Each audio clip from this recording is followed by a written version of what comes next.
Former President Pranab Mukherjee was cremated with full state honours at the Lodhi Road Electric Crematorium on Tuesday afternoon. His son, Abhijit Mukherjee, performed his last rites. Mukherjee's family and relatives paid their last respects clad in PPE kits while conforming to COVID-19 safeguards. An army contingent gave a guard of honor and a gun salute to the former president. The mortal remains of Mukherjee were earlier brought to the crematorium in a flower-bedecked vehicle. His body was clad in the tricolour. Mukherjee, who was 84 years old, died on Monday evening at the Army's Research and Referral Hospital in Delhi Cantonment following a 21-day battle with multiple ailments.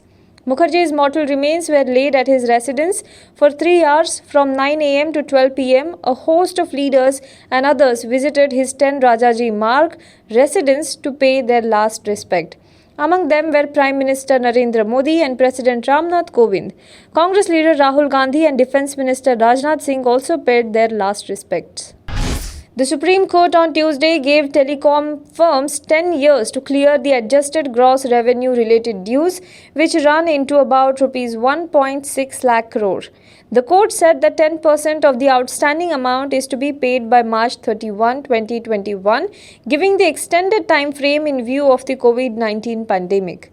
A 3-judge bench led by Justice Arun Mishra said the installment will have to be paid by February 7 of every succeeding year, and any default will accrue interest. Non-payment will also invite contempt of court proceedings, the bench said, and once again clarified that no revaluation of AGR dues would be entertained. The news of the verdict tanked Vodafone Idea shares by nearly 15%, while shares of Bharti Airtel were up nearly 6% after the order. On Tuesday, the government told Supreme Court that the loan moratorium period can be extended by 2 years as per a Reserve Bank of India circular. The submission by Centre comes a day after the moratorium offered on loan repayment due to the pandemic ended.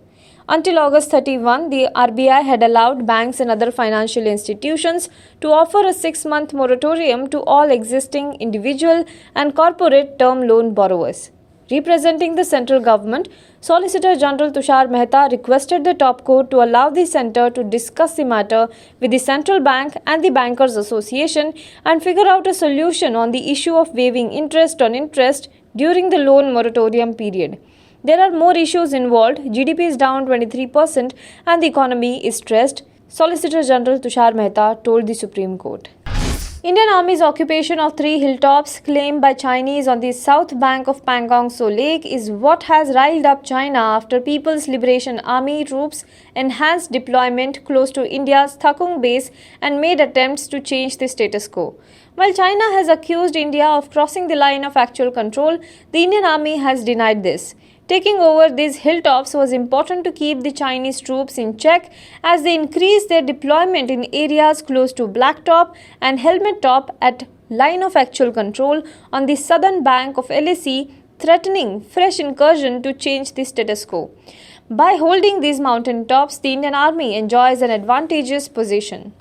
Amid the heating political atmosphere in the United States in the run-up to the presidential election held in November, both Democratic and Republican nominees are trying to woo different set of voters. On Monday, US Vice President Mike Pence gave a vote of confidence to the US-India relationship, stating that the best was yet to come. At an event organized by the US-based US-India Strategic Partnership Forum, he also supported India in its current standoff with China. He said that we want to see a future of freedom in the Indo-Pacific and we want to see a future of freedom across Asia.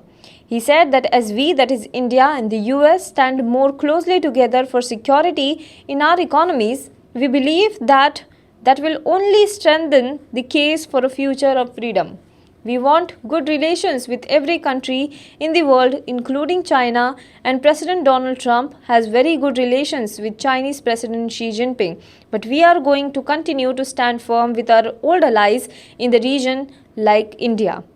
The Vice President further also said that both Donald Trump and PM Modi are larger-than-life figures. Now be the first to know about the latest updates on our new news app. Go on your Android or iOS. Search for HW News Network.